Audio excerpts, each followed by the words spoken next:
Let's see, are we live? I guess so. Mabuhay, Kamustika. Welcome, how are you? This is Bob from Love Beyond the Sea. We are here to do a live stream. I do these once in a while. I had a little bit of a preview so people would know it's coming up. Um, Only about a 20-minute or so head start. Usually, if I do a live stream, it's 6 o'clock.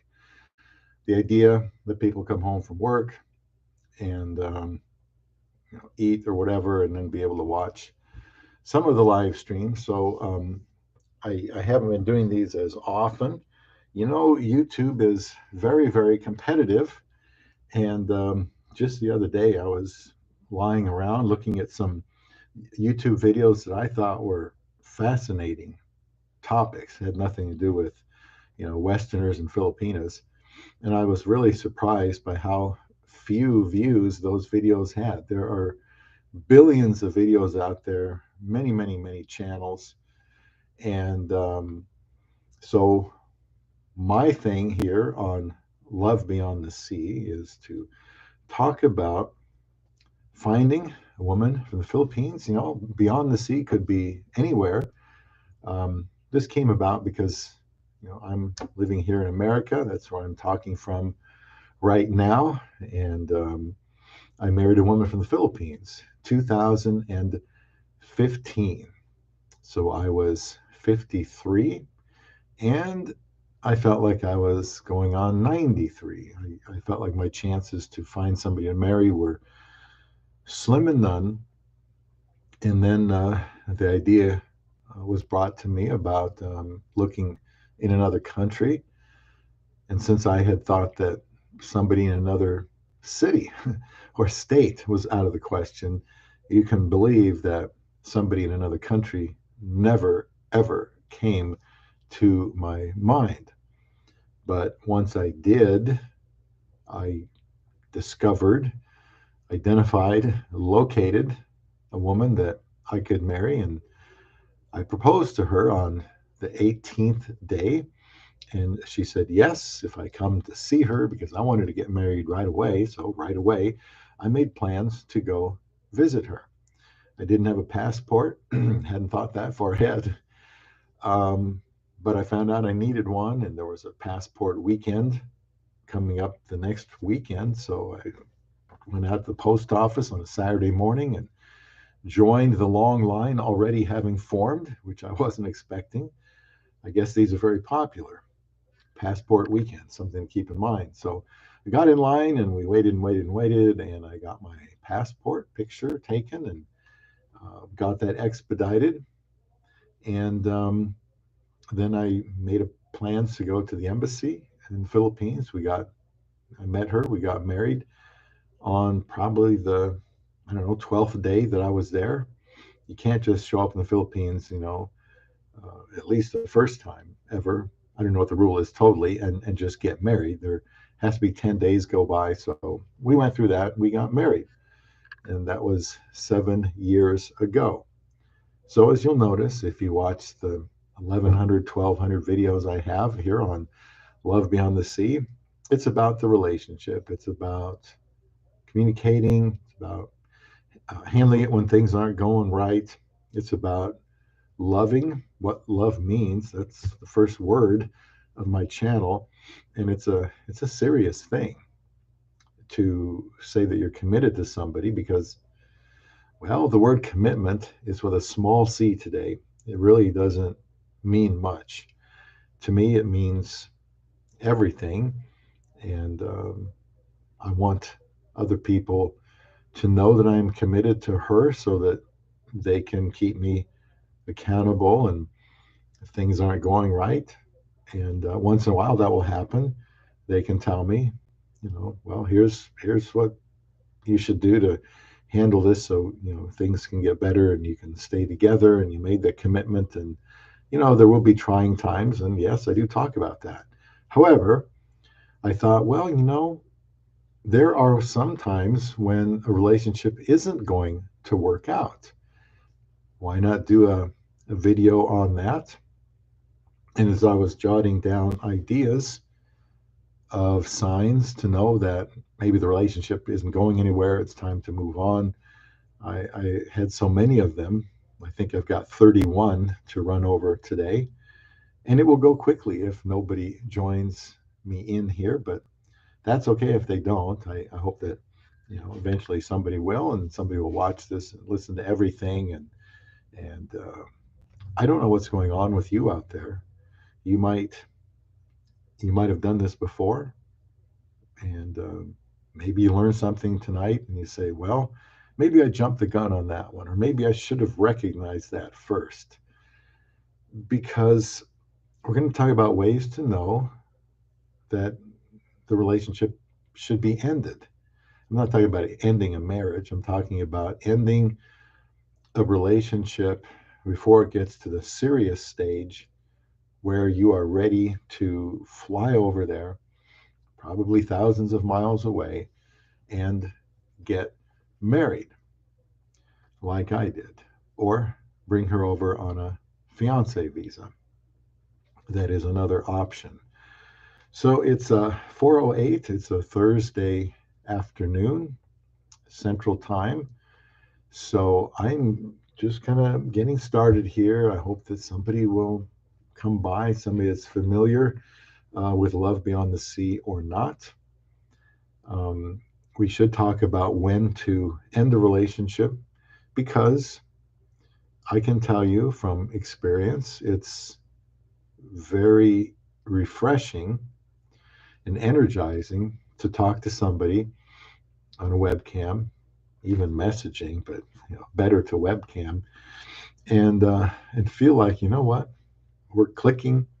Maybe we have some things in common, and maybe this isn't such a crazy idea after all that I go and marry somebody in the Philippines. Not everybody speaks good English in the Philippines, and even if they do, there are still some opportunities for miscommunication. And if you've been with a Filipina, you probably know what I'm talking about. But what I don't want people to do is feel like when the first person comes around they hit it off with, that it's going to be the so-called one, the one. You may find in time that maybe they aren't the one. And then you could go back into that desperation mode of, if I don't marry this person, I'm never going to get married. And I think that there are, I hope the volume here is okay. I really haven't played any video yet today, so I'll turn that up. So hopefully that will help if it was too low. So there are lots of signs about observing that maybe the relationship doesn't have the potential you hoped it would. I never had to, well, I did in one small way, had to utilize my list here because I met my wife so quickly. The very first woman, this was from Facebook, if I recall, was in my other apartment before we lived there, before we moved here. And so the very first Filipina that I was talking to, I believe, she would take a long time to send the message back. I ended up typing out my message and sending it. And then I'd get up and, I don't know, wash some dishes and come back and sit down and wait for her reply. Sometimes it would come back a duplicate, but it usually take about 20, 30 minutes to come back. And I thought, wow, that is really strange. Are they busy doing other things? It's just normal conversation. But I think, wow, they must be using a translator. That can happen. So if the language barrier is that degree, then I had to decide right away. Look, I mean, I just need to find somebody that can communicate easier. So that's what I was going to do. So that's the only time that I ever had to determine that maybe this relationship isn't one that I'm going to be pursuing. And I even felt bad about that because it wasn't her fault if she really had bad English. It wasn't my fault either, but we just weren't going to be able to communicate that way. I saw a video on YouTube one time about a man that married a woman. I don't think she was a Filipina, but they didn't even speak the same language at all. Now they got married. I would, people think what I did was rash, getting married in 54 days, but the English was good, and we covered the things that I thought were relevant at the time. I wasn't looking to get married that quickly. I wasn't not looking to get married that quickly. I just wasn't expecting it. But with a Filipina, you'll have a lot of requests. Yes, some of them will be insincere, like people that would scam you. That would happen in any poor country. It can happen in America, and it can happen with any woman that's poor anywhere, just wanting to take advantage of somebody. And that happens a lot. I met my wife on Christian Filipina. You can see the link there. It's the second one. And, nobody has all the time and resources to keep all the scammers away. It's just not possible. So you have to use some common sense. One way, of course, don't get caught up in sending money. My wife says, even if it's for a phone load, don't do it. You say, well, how can I talk to somebody if they don't have a phone or a phone load? Well, they can go out and buy a phone. They can work and buy a phone. They can work extra and buy a load or something like that. But you do not owe that Filipina anything. And I think it would be wise if you approached it that way, because I think the very best, choicest Filipinas or women from any country are not going to ask you for money. Why? They don't want you to think that's what they're after. And they may have enough self-respect that, I can earn my own money. I mean, they owe you nothing. There's no proposal or anything like that. So she hopefully will just say, no, no, no, I'm not going to accept your money. I'll find a way. And that's what you want to hear. Those are good things. Now, let's talk about some things that would indicate to you, I think I need to move on from this one.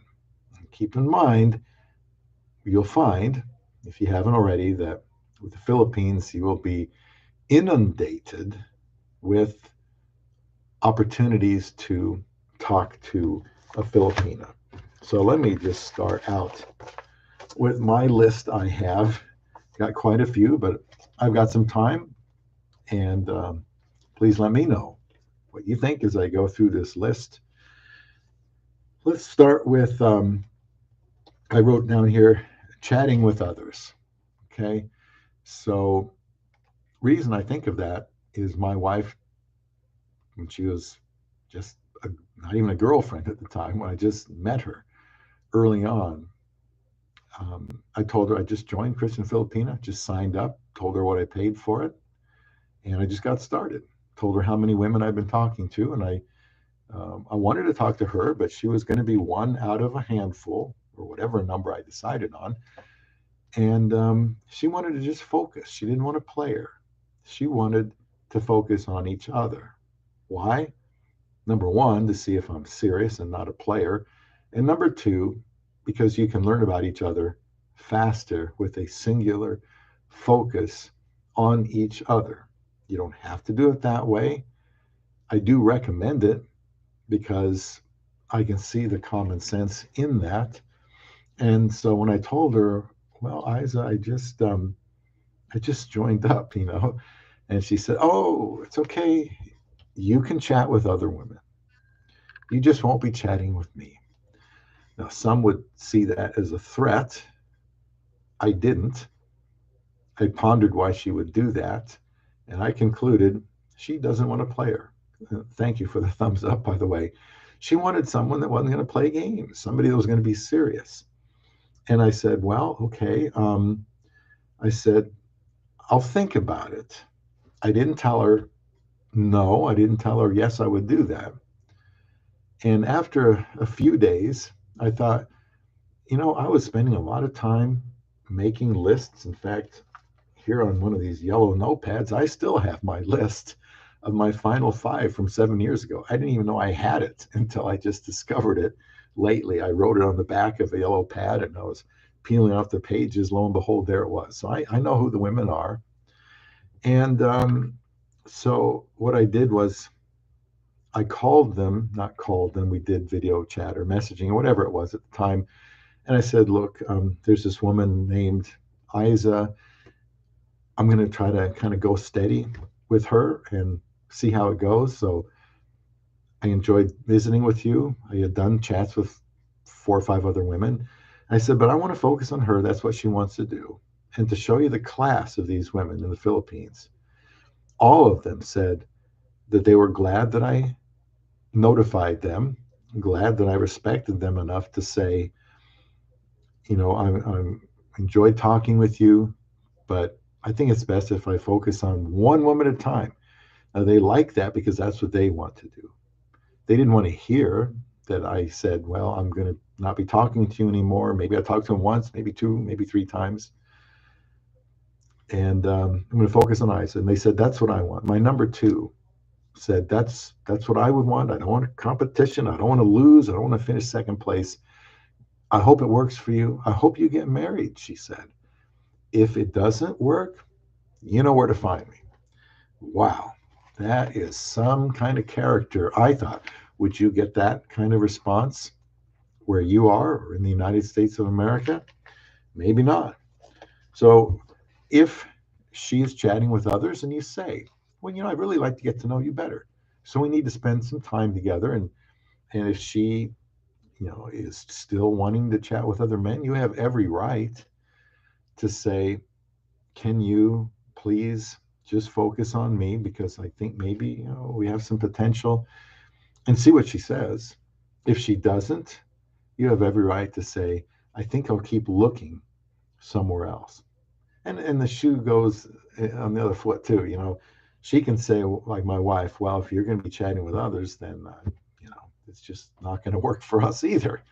So that's just the first thing I listed. And please let me know if you have any comments about this. If you find that you want to chat with others, she's chatting with others, that might be a sign to say, let's move on. And how about this one? You're just not yourself when you talk to her.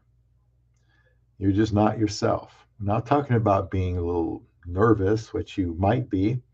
You probably don't have to be concerned about being nervous because I found the Filipinos very delightful, easy to talk to.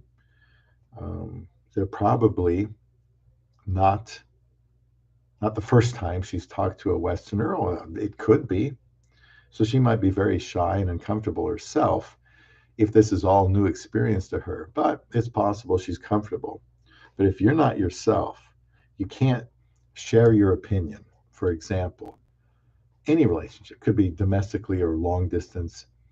If there's something about the communication and what that you just you don't feel like you can be yourself, you're holding back, you're afraid to say something, you're afraid to share your opinion, you're just basically you feel like you're not comfortable talking to this person. Let's say after a few times when you should become at ease, there's still something lingering there. You just don't feel like you can be yourself. Have you ever experienced that? Let's say you're withholding certain beliefs that you have because, well, that might spoil it. That's a bad sign. Maybe you have the impression you don't feel like you're an equal with this woman. Now, usually she might feel that way about you. And I just wrote that down because the thought came to me. I mean, you need to feel like an equal. Yes, she may be a woman that's poor from a country, 10,000 miles away. You may or may not be wealthy. She may have certain perceptions of you. You may have certain perceptions of her. But the best way to look at it is you're equal. Okay, you're a man and she's a woman. You want to find a wife. She wants to find a husband. When you're comfortable with somebody, you're not going to feel like one is better than the other. So, you're not yourself. That would be something to file away, make a note.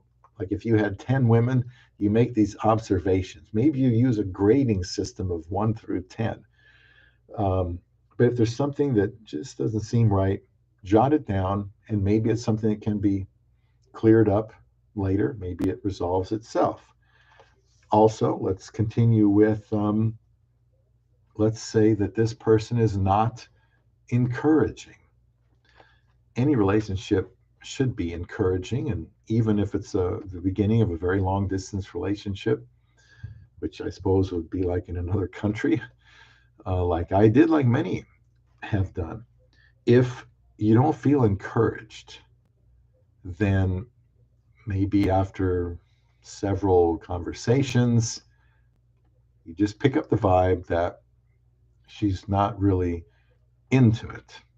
So then you would just say, okay, well, I just don't feel, not that you have to go there looking for somebody to build you up. This is what I want to hear from you if you've been through this or what your thoughts are. But I mean, you don't want to do this to go through the motions. If you're looking for a wife, there should be some positive signs. And if somehow this woman can be a little bit encouraging, then that's a good sign. But if there's no encouragement, you don't feel encouraged at all, she's not asking questions about your life or your day, or you tell her something good about your day and she just kind of shrugs it off like, oh well, that would be something I would make a mental note of. How about one-sided? A one-sided communication. Um, for example, I can talk about a woman I went on a date with here in the United States. Um, might have been a blind date. I was alone for so long. They actually had dating places where you could go in and get a big book, with a picture and details, and then you you go out with them, and you've never, all you know is what's on that sheet of paper.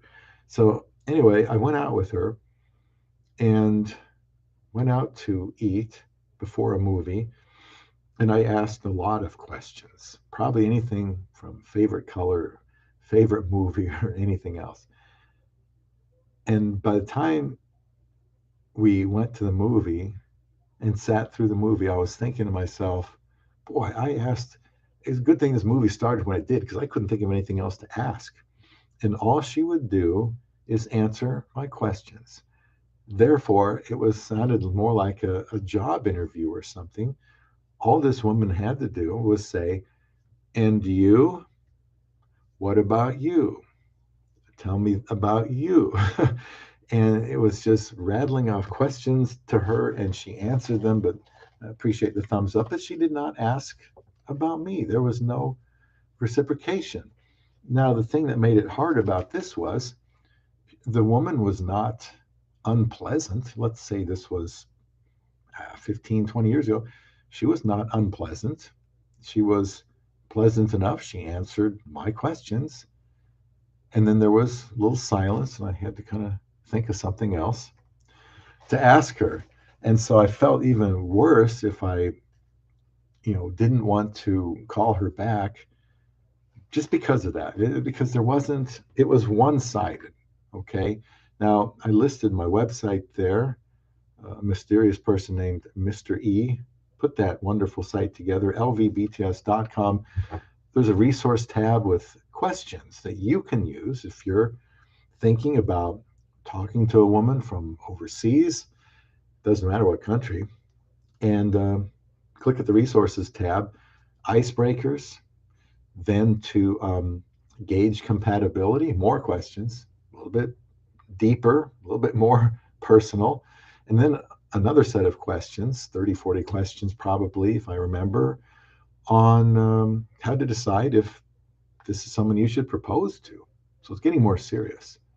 And then a list of questions to ask after you're married. And honestly, I probably haven't asked a lot of those questions because we got married so fast and we're just dealing with life, daily life. But those are good questions for you to ask. And they're probably 100 times better than the questions I asked this woman that I'm just describing on this date. Reginald White.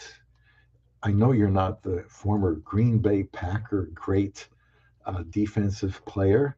You have the same name. I used to be a Packer fan back in the 70s. Do you feel like you need to know you're a Filipina at least a year to consider marriage? So thank you for your comment, Reginald White. That kind of depends. It depends on a lot of things. This is why there's no, cookie cutter approach, one size fits all. I married my wife in 54 days.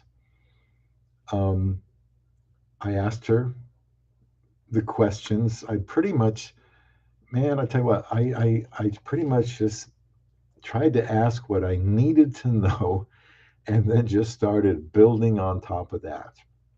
Some guys have been wounded severely through divorce, or maybe a relationship that went sour and wasn't a divorce, but it's made them have wet feet about another one, especially from so far away.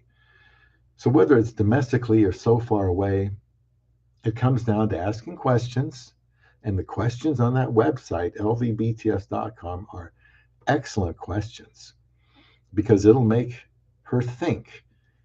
And I think she'll appreciate those type of questions. You don't want tough questions right away. You could chase them off.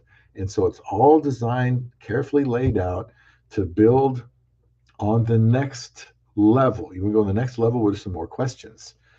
So some people, if they're not, let's say, like I started off with, I mean, let's say you're talking to 5 women for a whole year and you're spending, I don't know how that would even work over the long term. I mean, an hour a day, or you're mixing them in throughout the week, different time zones, people are working and your shift hours and stuff like that. Well, the more you can focus on one woman, then the more likely you are to be able to know within that 1 year, especially if you go to the website and use those kind of questions so that you're not just, killing time and chit chatting. Those questions are for when you're thinking maybe this could be somebody for me. So a year, very possible. Do you need a year? No, you don't need a year. But if you're talking to too many women, if you're avoiding certain areas because you get to a point where, well, I really like what I have. I don't want to ruin it by getting too personal or asking about this or asking about that. Well, maybe, again, it's all competition. Somebody else could jump in there. So I would recommend asking what you need to know, being open and honest and transparent. So the fewer women you're talking to at once, the more quality questions you're asking, the more effort you're putting into consistently webcamming, whatever that means to you. I mean, sometimes you just have to do the best you can. But I can tell you, my wife and I talked about 4 hours a day, approximately 1.5 to 2 hours before I went to work, and approximately 1.5 to 2 hours before I went to bed. When where we are, Nebraska and Davao City, the time zones were kind of reversed, and that worked out good. Now, I have a friend in Hawaii, and the hours are not good at all. It's much more difficult. Even California may be a little bit more difficult because I think that's 2 hours off of us. But here in the Midwest, Central Daylight Time works out really good. So a year, no, you don't need to know for a year. But if you don't ask a lot of questions and spend enough time, you may not know enough in 2 years. Now, if somebody said to themselves, I'm going to ask good questions, and after a year, I'm going to go over there and meet this woman. Now you're really doing the right thing. Because one, if you don't, somebody else could step in. And two, you've established a certain rapport and you go out and meet them and you're going to learn more. But please, in this year, it's okay to say, I'm going to take a year to see if I can, I don't know, feel comfortable or compatible. And I've got videos on all kinds of topics that relate to this. But a year is enough. I mean, for us, it was 18 days, and then I flew down there and we got married on day 54. But then there was another 8 months after we were married before she was together. We continued to talk, of course. We even spent more time on the weekend, believe it or not. Again, that was what we did because I made the time and I had the time too. I was working full time, and I just made sure that the rest of my time I was gonna be looking for a wife, and then I focused on her. So I appreciate your question, Reginald. At least a year, not a bad idea. Like anything else, it's not necessary. I've had people tell me that they also got married in like a couple of months, but that's them. Being married 7 years, I can see the value in taking more time. However, being married 7 years, I also can say that things come up in your relationship that you could not have penciled down on paper, and you just have to respond. So that's why I just did a series on trust. In fact, the videos are on TikTok and they're here on YouTube, because you'll have to get to a certain comfort level, trust level in whatever time. Some guys could take 3 or 4 years to chat, and I know people said, "I've this has been my girlfriend for 7 years," and I don't know why anyone would have a girlfriend for 7 years. I mean, unless their goal is to have a girlfriend for a long time, I'd rather get married. So it all depends on how intentional you are and how you go about it. The more webcams, the better. Some women are slow to go to webcam. Other women are very quick to go to webcam, especially if they're not lacking confidence in their English. Um, and if she is, just try to encourage her, that it's okay. So I hope that helps you. I was talking about one-sided conversation, so keep in mind for that. If it's all one-sided, and let's say she's doing all the talking and you can't get a word in edgewise, that's probably maybe a harbinger of things to come. Or maybe she's not really so much into knowing about you because she's talking about herself. Or maybe you do all the talking. I've heard guys tell me this too. I ask all the questions, and there seems to be little response back, like I mentioned earlier, reciprocation. Well, that's one sided. If anything seems to be one sided, like you're the only one that wants to make time to call, you're the only one suggesting opportunities and times to call, well, then you're doing all the work. Not wrong, but it may not be wise to continue that for long. It just probably has to change at some point. So another one here on Love Beyond the Sea, if I can read my writing. No access to inner circle. Inner circle. When you're talking to a woman overseas, or if she's not overseas, especially if you can talk with her family, especially if you can talk with her friends, that's a good thing. Maybe her friend is sitting right there with her. Um, Maybe her family is right there with her. Often, though, they'll just kind of be waving in the background. But if their English is good, and it might not be, um, that's an opportunity. Now, my wife, before we were married, was eager to talk to my pastor. He had never talked to anybody before from another country to see if they would be a good marriage partner for somebody. So it was his first time, and I don't think it's his last time. I think he's done it recently with somebody else from a different country. So she wanted to meet my mother. Now, I had an apartment nearby here, and so I had my pastor come over one Saturday morning, I think, 6 o'clock. It was probably 7 or 8 o'clock over there in the evening. And, I said, okay, Scott, I have a video with Pastor Scott, by the way, somewhere there on YouTube. And Pastor Scott talked to her. I said, Pastor Scott, ask her whatever you want. Since I plan on marrying her, unless you have a good reason not to, ask her whatever you want. And I said, hon, Pastor Scott's willing to talk to you. Answer his questions, whatever he asks you. I want you to be honest. Don't be afraid. I don't know that there's any wrong answers. Don't answer Pastor Scott to try to impress him. Be realistic, okay? We're all human here. Answer his questions the best you can. I didn't really want to coach her. I coached her when she went to her interview, for to immigration to come here because who knows what they're going to ask her and try to trip her up. But with him, I just answers questions, and then she talked to my mother, and she talked to my aunt, and that was good. She loved it. I can still hear her typing away on the keyboard, banging away her answers because she was so excited to talk to my pastor. So that made her feel good that she was talking to somebody that knew me because she was smart enough to know she's way out there and I'm way out here. And she felt more comfort, more level of trust if she could talk to somebody else. Now, I didn't really talk to anybody in her family or friends until I actually went there to get married. And as we were, thank you for the thumbs up. I appreciate that. While we were doing our wedding preparation, looking for the right dresses for everybody and the right shoes and invitations and taking pictures and cards and all of that sort of thing. Looking for a barong for me, getting all the wedding venue lined up. I was able to meet her principal sponsors. Those are people that know her, from somewhere, know her pretty good. I met her childhood friends. Of course, I met her family.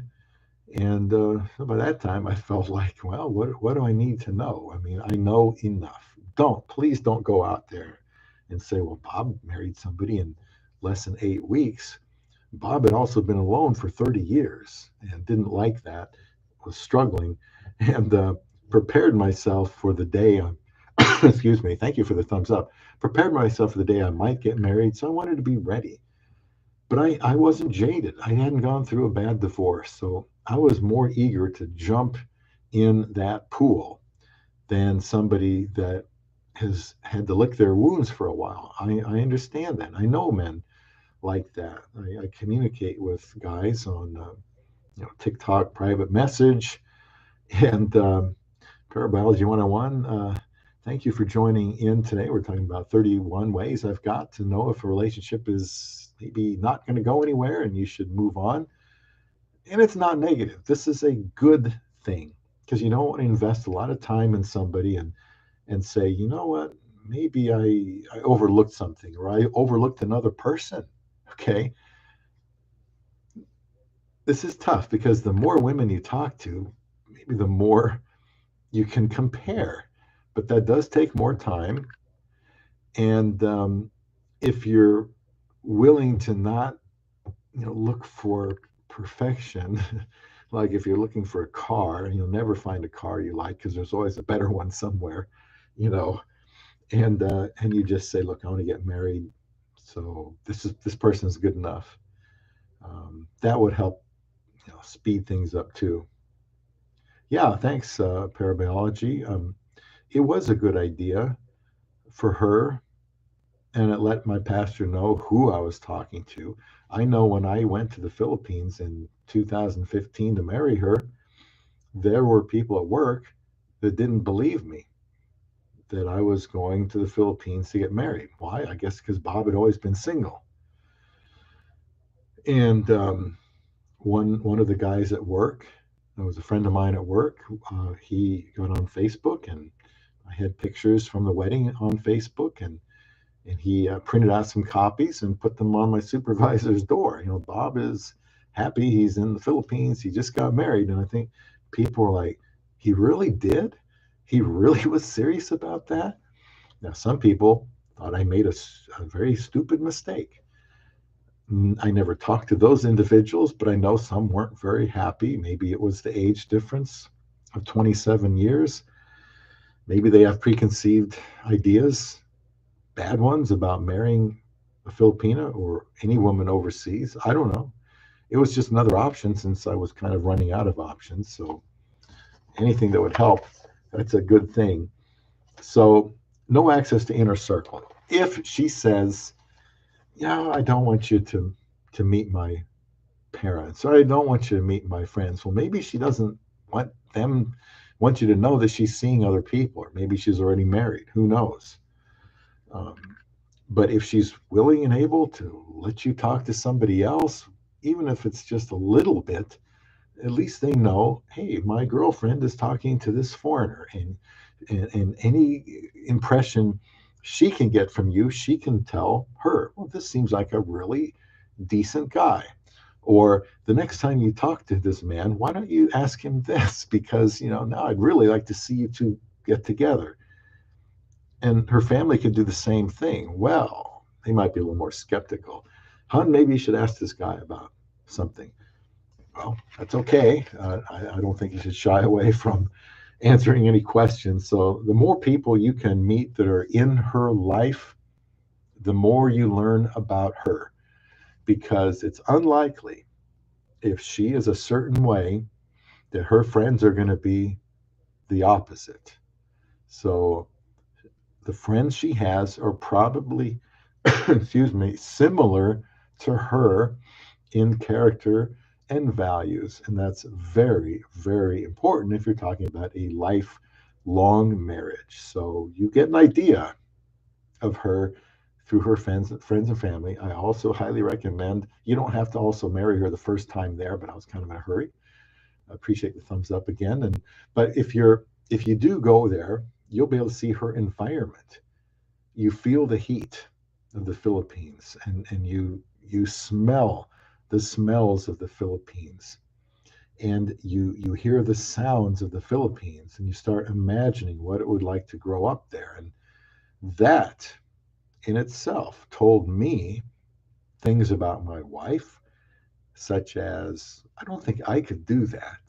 This must be a tough little woman, 4'11" and 92 pounds, but she must be pretty tough to do this. And so you see her interact with her family, and you learn a lot from that as well, especially if it's nothing is staged. You see how she really is. So you want to have access eventually to her inner circle. You don't have to ask for that the first week you know her, but you don't want her to be against it. Also, I wrote down here, I've got quite a few, so pull up a chair, get your favorite beverage, and I'm just going to talk about some ways to maybe help you move away from one relationship that's not looking so good to another one where maybe it will go better. How about this one? You'll have an opinion on this, I know. If everyone is against it, like I just said, some people at work, unnamed people, I don't know who they were. Brandon, 1989. Hi, Brandon. Thank you for joining in today. We're talking about foreigners and Filipinas, or foreigners and anybody, really any relationship. How do you know when maybe it's time to let go? The goal is to find somebody to marry, but you can't do that clinging on to the wrong person. But let's say everyone is against it. And when I say everyone here, I think I'm referring to the people in your inner circle. Now, that doesn't mean they're right, but I do think you have to at least hear them out. You watch 90 Day Fiance, if you do, and you see a lot of the friends and family members. Some of them say, yeah, why not? That's a good idea. Others say, oh, I don't know what this guy's thinking. I think I'm afraid he's going to make a big mistake. So some of that is natural because it's out of an abundance of caution. They care about you. They don't want to see you get hurt. They don't know much about this person, of course. You know more because you've been talking to them. They may have stereotypes, and so they'll tell you right off the bat, can't you find anybody where you are? This could go bad, or maybe they start filling in the blanks with things that aren't true, which is why it's good if they can talk to this person that you've been talking to. Maybe they change their tune, but expect some people to be against it. However, if there's a lot of people in your inner circle they're kind of saying the same thing, aren't you overlooking something here? Aren't you concerned about this? Maybe they know something about, well, they do. They're your inner circle. Maybe they know something about your past relationships, or just they know something about you, and they'll spot something and say, well, just cool your jets here. Think about this.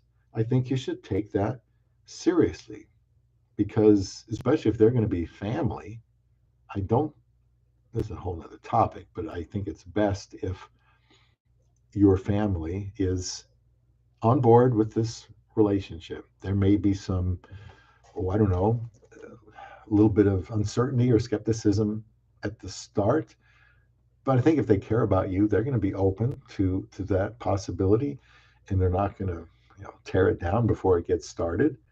But if everybody is saying, you know what, there's this big giant red flag, and you're just saying, no, no, no, it can't be. Well, that's not good, because if everybody is saying the same thing, I hope you can agree with me that they may know something, because they know you and they can spot a blind spot that you might have. So if everyone again is against it. Also, I wrote down here, and you can also name one, maybe I hadn't jotted it down, ways, indications that, maybe the relationship isn't going to work out before you get into it too far. And that would be if you feel pressure, pressure for it to work. When I married my wife, I'd been alone for 30 years. Now, make sure you don't tell anybody that. I'm going to come back afterwards and edit that out of the tape. Actually, I'm not, because I have the Guinness Book of World Records for being alone for 30 years without a girlfriend, and I'm kind of proud of that record. I really don't want anybody to break it. So I make this channel, Love Beyond the Sea. But I could have felt a lot of pressure, like, wow, look at all these women. I mean, I've been here my first day, I've had 50 chat requests, and it's like a pinball machine, all these ping, ping, ping, ping people wanting to, viewing my profile, wanting to talk. It's exhilarating. And so it's like, well, this is going to work, and it's going to work with this person. But if it doesn't work, I'm shot. I have no chance to ever get married. So you want to try to avoid putting pressure on yourself, because you probably already have pressure. If you're willing to look overseas for a wife, unless you're thinking right away, well, I'm not going to wait till I'm 50 to do this like Bob did, I think I'm going to do it when I'm in my 20s or 30s. I think that's a good idea. But if you feel pressure with this person for it to work, then what are you going to do? You're going to overlook some things, because, well, that might ruin it. I feel pressure. This has got to work. It's got to be this person. I know we don't always hit it off as well as I'd like, but I've got to make it work, because I am not going to be alone another day. I also knew, eventually, I didn't know at the start, that I couldn't just fly to the Philippines, marry my wife, and fly back with her. That's what I thought, honestly. And then when they were telling me about immigration, I thought, well, that's the worst thing I've ever heard. I'm going to wait this long, get married, be married, not see her for what could be a year. Well, it sounded terrible. I said, I don't know if I want to even do this. So I slept on it, prayed about it, and then decided I have no choice. So I'm going to do this. But there was, for me, fortunately, no pressure with this woman. The pressure to me is when we're married, to live up to my commitment to her, which I talk to her from time to time about. It's good to reiterate that. So if you're feeling pressure with this person, something just doesn't feel right. Maybe it isn't right. Another one here, if you are ashamed of her. Why would I say that? Well, if, like a lot of men, you're looking for a younger woman, um, but you're not really comfortable with that idea. My wife is younger. That's what I wanted. I make no bones about that. I was alone a long time. I wanted intimacy. I wanted to be with somebody, um, that I felt was attractive to me. Um, the fact that she was from another country and younger, it didn't bother me at all. Now, maybe that's because I was totally new to the scene of foreigners in Filipinas. I did make a video about age gap called um, "Is there any shame in a age gap relationship?" Or no, shame on you. It was talking about age gap. If there's any shame in what you are doing, then that's definitely a red flag. If you can go and put down in your profile, looking for a woman in this age, she's going to be younger, and then you start talking to her. If you're uncomfortable chatting with her because you're just kind of ashamed that you're talking to a woman half your age, well, that's not good. Maybe you're not ready for a younger woman, or maybe you never will be. Maybe that's just not what you should be doing. And some men don't want a younger woman anyway. I'm not here to say you should want somebody 20 years younger. That's entirely up to you. I can tell you, if you bring her to the United States of America, uh, 20 years, you'd probably be in the upper half percent of age gaps. There's a lot of Hollywood marriages that aren't even 20-year age gaps. Not to mention, 27, or some people are 30 or more. So no shame. You cannot be ashamed. It's okay. It's okay to marry a younger woman. It's okay to talk to her if you want to be her husband someday. Nothing wrong with that. But if you feel that there's something wrong with that, you're uneasy, you're a little guilty or uncomfortable, then that's a sign that maybe, at least at that time, you shouldn't be looking for a younger woman. Let me know what you think about that or any of these things. I'm just going to take my time, go through this. I hope it doesn't end up being a Jerry Lewis telethon type thing. Sometimes I move slowly, but I'm happy that there's four of you on board here, because I do want to help. Why? I don't know. I want to help people get married because I'm married. I could take all the spoils myself, but I want to share that with others, help them to be encouraged. I had people in my life throughout those 30 years that kept me sane, kept me hopeful, kept me moving, and I needed that. Otherwise, I would have given up. And who knows what my life would have turned out to be. Well, let's talk about one that's a little more obvious. If you notice lies, please leave comments if you are so inclined. If you notice lying from her, for example, well, let's say the more women you talk to, the harder it's going to be to remember exactly who said what. I remember one woman, I remember what she looks like exactly right now. You probably think of her, yeah, I do. I can think of her name if I wanted to. Very pretty, dark skinned girl. And I called her by somebody else's name one time because I was talking to a lot of people early on, and she just laughed. I think you've got me mistaken with somebody else, and but she took it in stride. But the more people you talk to, the harder it is to really remember who said what. So you may have to take notes. Nothing wrong with that. It doesn't mean you're going senile or something like that. But that way, you can kind of tell if her story is consistent. So keep that in mind. If there is some inconsistency, well, maybe you're misunderstanding something. Maybe she's describing something incorrectly. Maybe there's no lie whatsoever. So don't overreact. Just try to get clarification. But lying, of course, is bad. Why would they lie if they're talking to a foreigner? If another one here, there's no time to talk. And maybe life changes. Maybe that's telling you something. Maybe she just doesn't have time. She really doesn't. Believe it or not, a lot of these Filipinos are working, and after that, they're taking care of the house. I've had guys tell me this. The women I'm talking to just don't seem to have time to talk.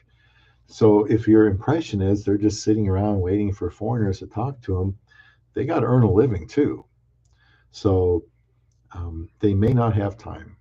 And you may find that depending how busy you are, maybe you don't have time.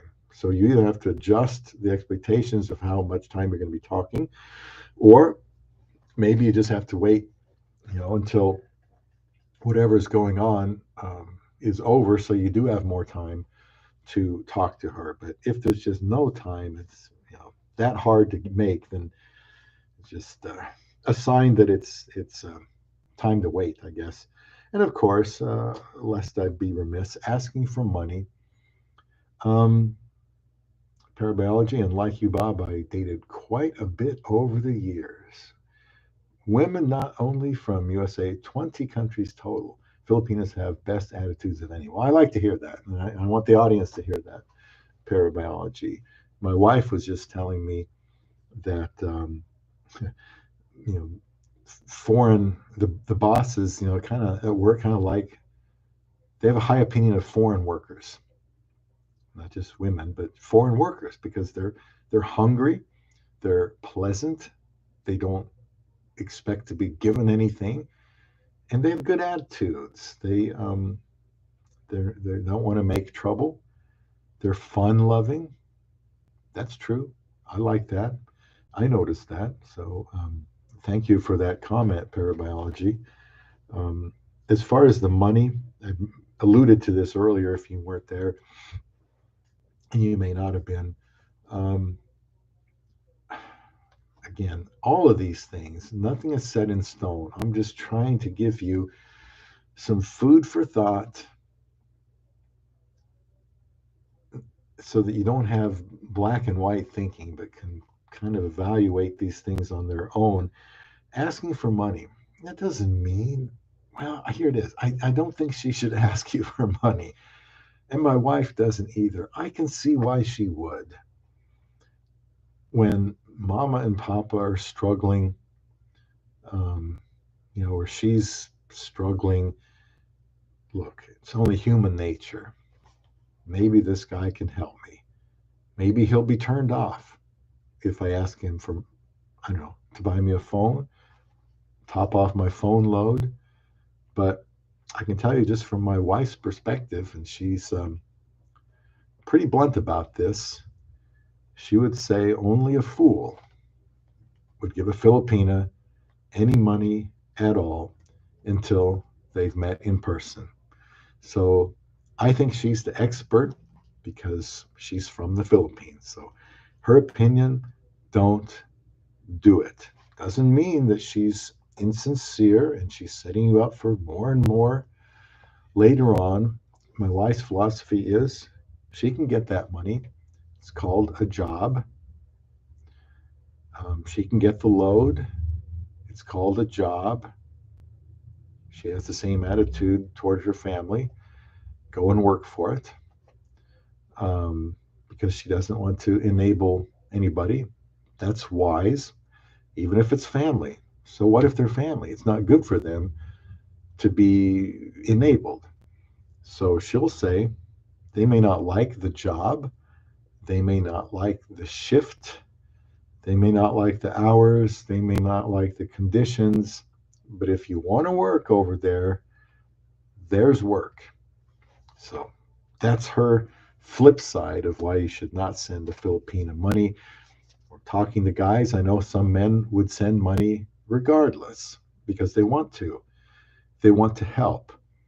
The problem with that is, I think you'd feel better if she didn't, if she had the self respect to uh, not accept your money. I argued with my wife, even when we were married. I'm telling her, well, sweetheart, I'm your husband now. I should be able to provide for you. I want to do that. You should want me to do that before she had come here. And she's still thinking, no, I can take care of myself. I got enough food for the day. I'll be all right. I said, well, hold on. I mean, come on. Well, if you do need something like money to go to the embassy for the interview, money for the health test for the interview, please let me give that to you. Let me help. But boy, she's resisted it, even being married. I don't know. That's just her. She's kind of way on that side that she doesn't want me thinking or anyone thinking she's after my money. And she makes good money herself. She'll make more than I did, probably in the next couple of years. I mean, she's really doing well, applying herself here in this country. But if they're asking for money, I think the safest thing for you to do is just not give it to her. What would you do? You'd probably say, well, miss, I mean, I like that we've been talking and I'd like to meet you someday. I think that's possible, but I really am leery about giving anyone money that I haven't met in person. And I hope you don't misunderstand, but you know, if we're married, I can take care of you like any husband would want to do. But until then, I just don't think I'm comfortable with that idea. Now, if she's a good one, she'll understand and she'll say, okay, I understand that'll be all right. If she throws a fit and blocks you, you just dodged a bullet. Good ones are fun, sweet, feminine, devoted, and industrious. Parabiology says, how can that be? How can you be fun, sweet, feminine, devoted, and hardworking all in the same little package? There must be plenty of them because my wife is like that. I mean, she told me nobody outworks me. She said when I go to work, I'm going to give it my all, and she has from the very first day as a temporary worker, now to the point that soon she'll be making more than I am if she wants to, because people recognize her skills. And part of that is being able to work hard, be serious, not get involved with other people's drama, and also be cheerful. Now, I felt like I worked hard, but I wasn't always cheerful. I felt a lot of stress sometimes. But there are Filipinas who can work hard and be cheerful, and frankly, I don't know how they do it, but they do. So I appreciate that comment. Another one here: how to know when to end the relationship with a Filipina would be if you don't trust each other. I just made a series of videos for you about trust. I don't know if you can get to a point of 100% trust. I kind of wouldn't think so. I think trust grows over the years by being together in marriage. But I think you just have to have a certain comfort level with her and her with you to be able to get married. But if there's a lack of trust, whether it's from lies or inconsistencies or an unwillingness to let you um, meet somebody in her inner circle, whatever it is, there's a lack of trust. Have to take that into account. Reginald says, my Philippine doesn't ask for money, but she's an OFW, overseas Filipino worker, and is thinking about going back to work. I want to support her, but she insists on not taking any money from me. I met back in July. So that's a good sign. And Reginald, first thing that comes to my mind with OFWs is these contracts. Can you tell me if she has to sign like a standard 2-year contract? I think those can be broken, but they'll have to be broken with cash. In other words, buy out the contract. Um, I've heard people be concerned about that. Like, I hope she doesn't sign that contract because I want to, thinking about going over there and marrying her. Something else to talk about. So, good for you. I'm glad she hasn't asked for money. Um, there are women that don't want handouts. They want to show you that they can, they're not there looking for your money. They can take care of themselves. So what do you think, Reginald? 2-year contract. If you don't plan on, let's say, marrying her within 2 years, that might be perfectly all right. You said July, so this is August, so you must have just met for a couple months, so it's still very, very fresh. Some OFW work is more dangerous than others. It kind of depends on what she's doing. I've heard some, stories about that. Perhaps you have too. But yes, for those of you, these OFWs, they sign contracts, and they do the same thing in the Philippines. I think if they're working for, let's say, Coca-Cola or somewhere, you sign a 6-month contract. Anybody can correct me if that's wrong, but that's what I've heard. Whereas in the United States of America, you are day to day. I suppose you are day to day anywhere if something bad happens. Let's talk about lack of commonality. Again, each person will have a different comfort level about this. Commonality, lack of commonality. I don't mean absence of commonality, but you have to determine how much commonality you want. And as far as commonality, I would suggest focusing on quality of commonality, not so much quantity, because remember, you're far away, different culture, maybe a different generation, different age gap, big age gap. And so, with that in mind, you're going to have less in common. So, you want to have the important things in common. Um, my wife, I wanted a Christian. I didn't have a big list of things that I wanted. I didn't have a lot of must haves. I probably had a bigger list of no ways than must haves. One of them was she was serious about getting married. That's pretty important. I trusted her enough. And so we do have, what do we have in common? Well, we're believers, but as far as what do we do with our time? Well, I mean, I loved working when I worked. That's a long story. I don't want to go into it.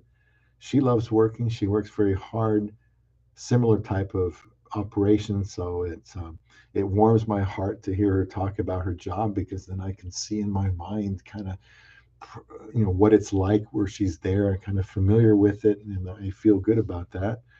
And, hardworking. We're both kind of home bodies. We like to be home and just snuggle in bed or watch a movie together when we can. She's going to college right now too. That starts up again next semester, next week. One semester left. Going to be a tough grind, but it's important to her to have that degree. I think that would help her with work, with moving up, and I think some of the higher ups want her to do that. I don't think she needs the degree, but they want her because she thinks beyond her job. She thinks about the whole area, and that's something you need to do if you're going to be in charge of an area. And I think she certainly could be someday, no doubt about that. So lack of commonality, you got to have something. Don't go into it blind and say, well, I think we've got nothing in common. Everybody says we have nothing in common, but we're going to make something in common. Now, my wife and I have made things in common. Like, she wants to go to plays, like theater plays. So I've never done that before, never wanted to. I like it. Like we went to Moses down there in Branson, Lead Center. We went to, I don't know what we saw there, Cinderella. We've seen a Little Mermaid. What's another one? Beauty and the Beast. And honestly, I like those. Never thought I would, but it's like, man, these guys can sing.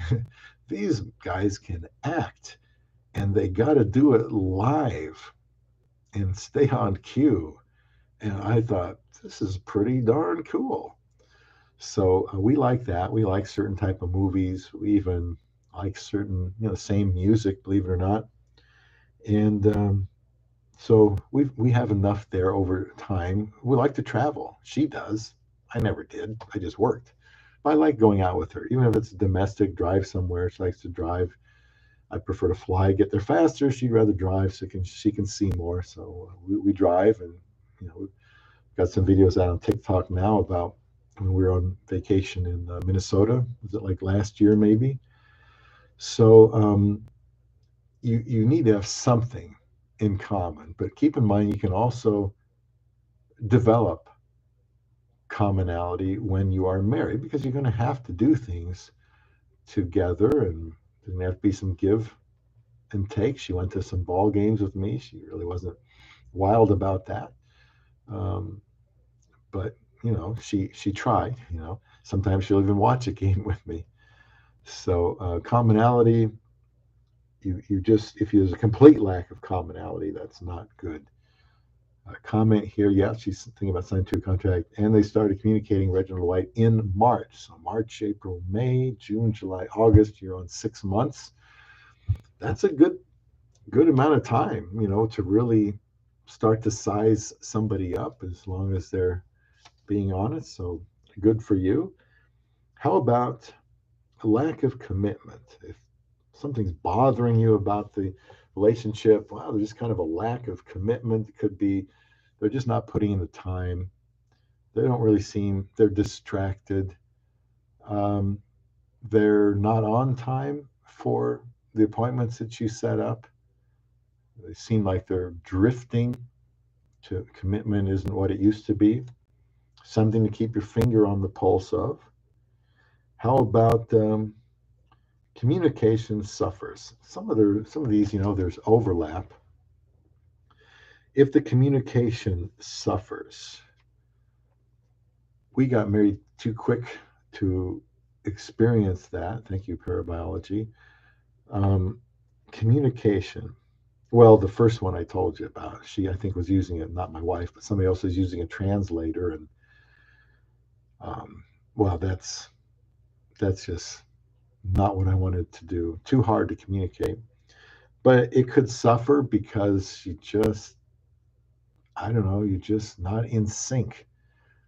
There are times, for example, when my wife and I text, I hate texting her.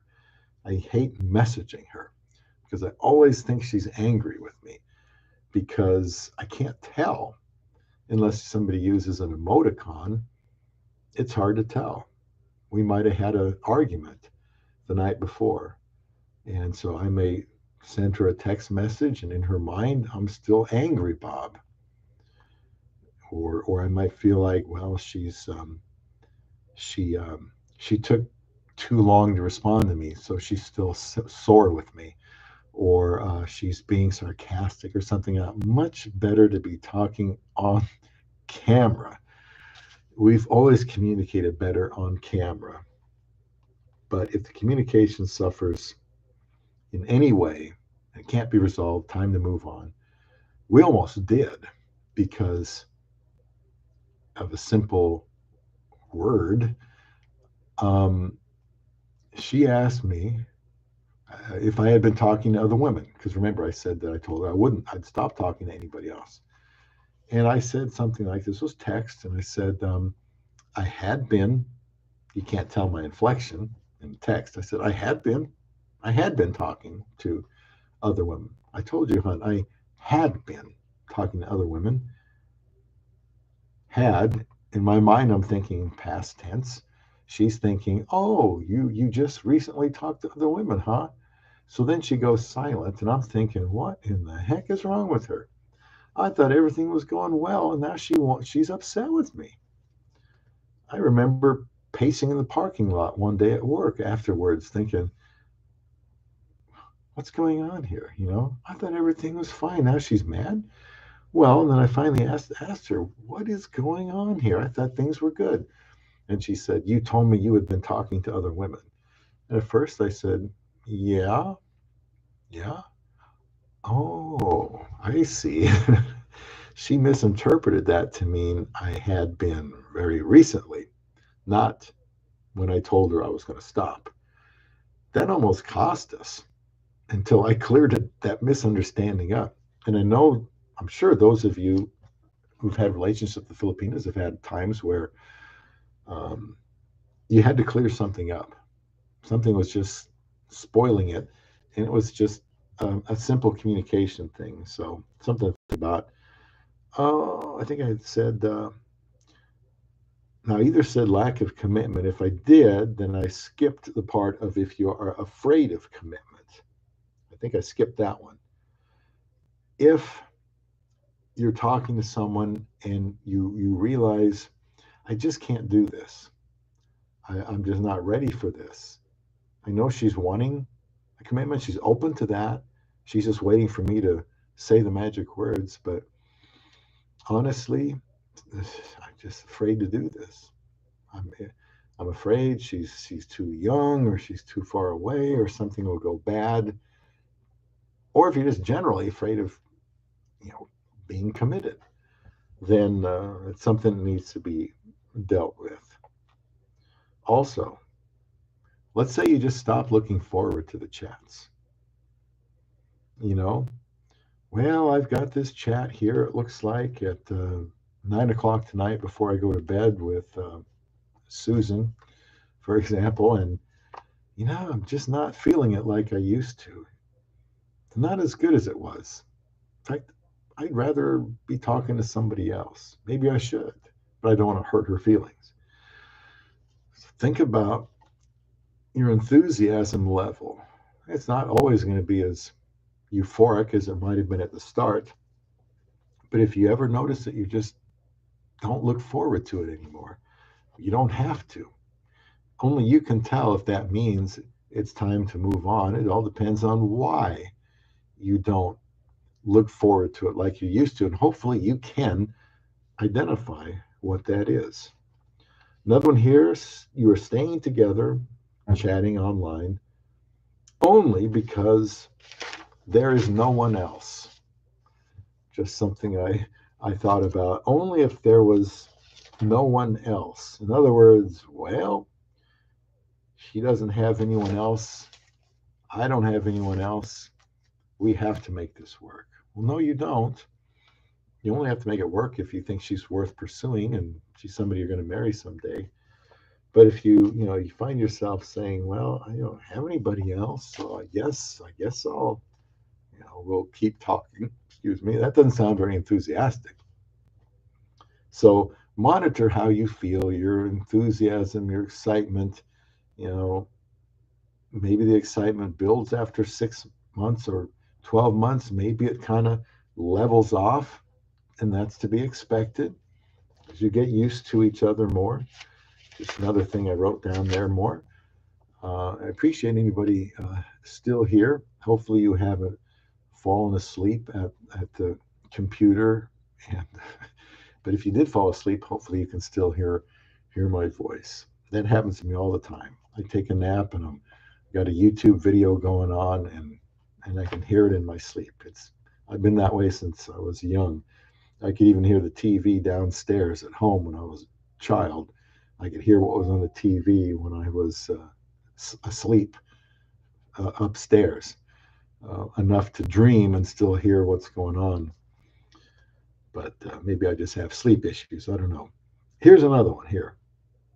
If you feel like you're not being taken seriously, not being taken seriously. Before I do that, let me uh, address Reginald's question here. Bob, do you have any concerns about your Philippine being westernized?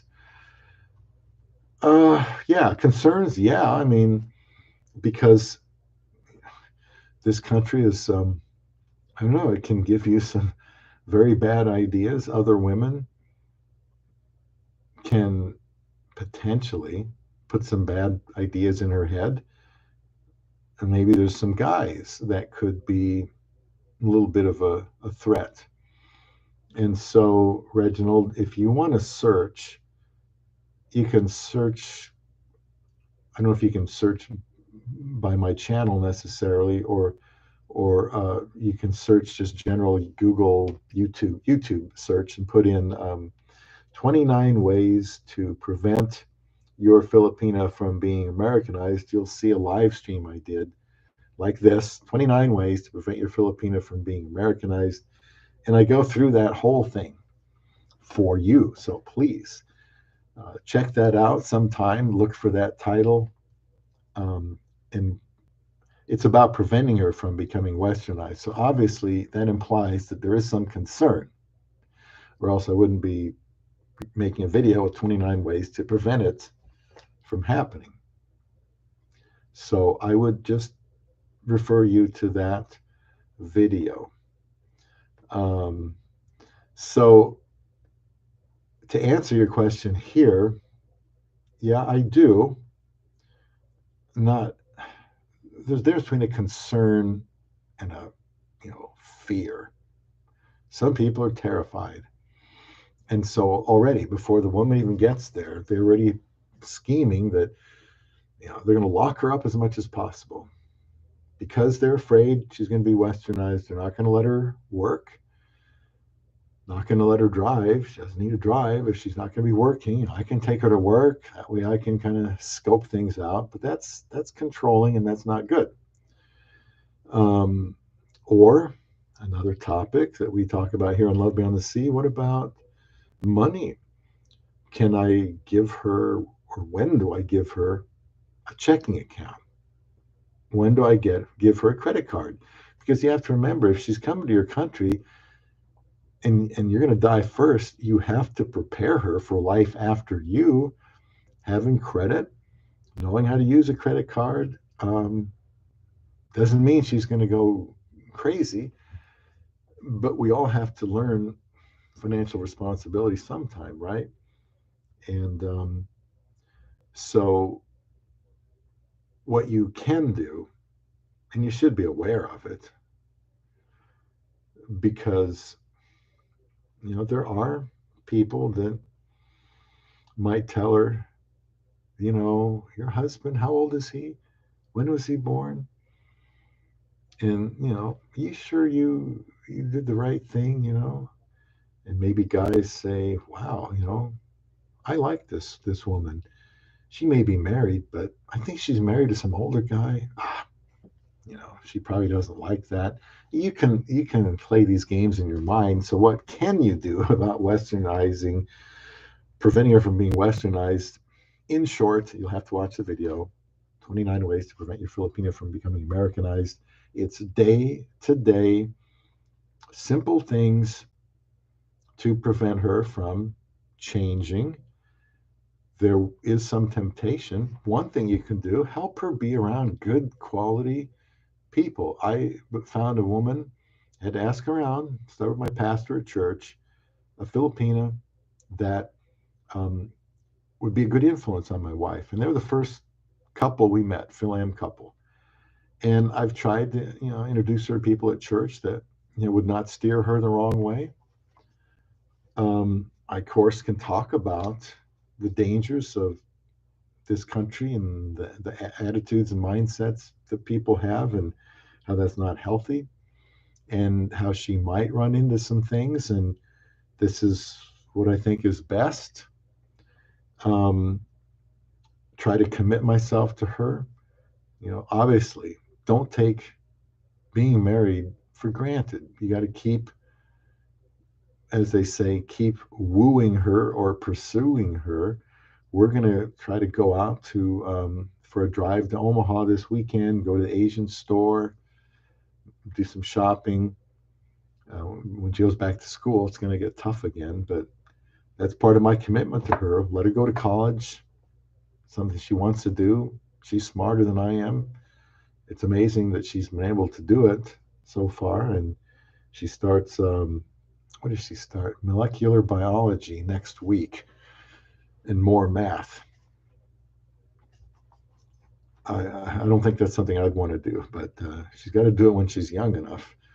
So that's very impressive of her. But one of the things you can do, keep her from getting westernized, is let her know there is nobody out there that's better for her than you are. You are totally committed to her. You talk to her well. You build her up. You're concerned about her emotional state. Physically, you're not going to be distant. She's going to know you're there to provide for her, take care of her. You do little things for her. You don't take it for granted. I mean, you'll have to watch the video. Trust me, I can't remember all those things because I made it a few years ago, but it's still valid for today. And it's an excellent question, Reginald. I was concerned. That's why I made the video, but I wasn't afraid, and I don't want other people to be afraid either. So that's a good question. If you're going to bring her to your country, um, you can't hinder her ability to move around, and you have to help her prepare for life without you. But you can talk about, like, living within your means. Um, don't be controlling. Be a good listener. Don't stay angry long.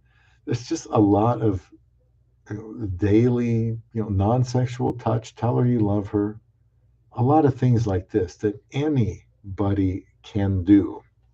That's why I like that video so much. Let's continue here. Oh, if oh, I wrote down if you just feel drained and uninterested, like I said, losing interest in that. But also, if it just is wearing you out for whatever reason, she's wearing you out. Maybe that could happen because she's constantly calling you. Could be because she likes you, but could also be because she doesn't want you to get away because she thinks, I don't know, you're her only option at that time. I mean, that can be annoying if you feel like, this person keeps calling me at work, or they keep calling me when I'm asleep, and we've gone over and over the time slot that I'm going to be able to talk to them, and they seem to ignore it or not understand it or don't write it down. Well, that can really, you know, drain the interest in the relationship. So if she's interested in you, she should be able to write down, here are the hours in her Philippine time that coincide with the times you're not at work, before work or before bed, and you just work out, hey, I've got 3 good hours. I can be available to you. Maybe it's every day, maybe it's certain days. And she may be working, who knows? She may be going to school in the Philippines, and you just have to try to mesh that together somehow and hope that you are able to do that. Also, well, let's say arguments. Arguments are going to happen when you're married. That's for sure. You know, we've been married 7 years, and we've gotten through some things. And well, as you continue to learn about each other, good and bad, you're going to have arguments. However, if they're happening when you just haven't met yet, and you're like Reginald, and you've been talking to someone for 5 or 6 months, and you're having to work through arguments, raising your voice, blood pressure is going higher, can't understand each other, or there's a little bit of control on her part, for example. Um, that shouldn't be happening. It's good that it happens before you make a commitment to them. It's up to you who you want to make a commitment to and marry. But arguments, just have to keep an eye on those. What did we argue about the most? I mentioned that earlier. Me sending her money. And we were married. And she was like, no, I'll be okay. I don't need your money. I'll be all right. Maybe later. Well, maybe it was my pride, but that kind of bothered me. It's like, I'm your husband now. I'm here to provide for you. Well, as noble a thought as that is, and as good a thought as that is, that may not necessarily be the most important thing in her life. And so we can easily make assumptions with somebody we've never met, or we haven't known for very long, or we haven't asked a lot of questions with too. And so there can be some misunderstanding leading to arguments, but for whatever reason, if these arguments cannot be resolved and they keep happening, maybe they just like to pick fights. And it's time to, move on. Let's say another one here. She doesn't want you to visit.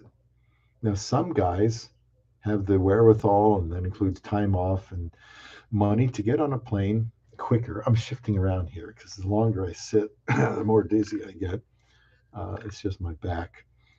Um, but if let's say you pick out a time and it's like, I'm ready to go visit you. I know where you live.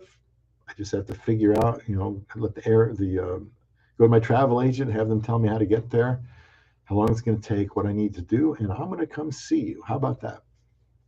And if they don't want you to visit, well, that's a big red flag, I would think. Maybe you find out they're not as sincere as they are leading you to believe.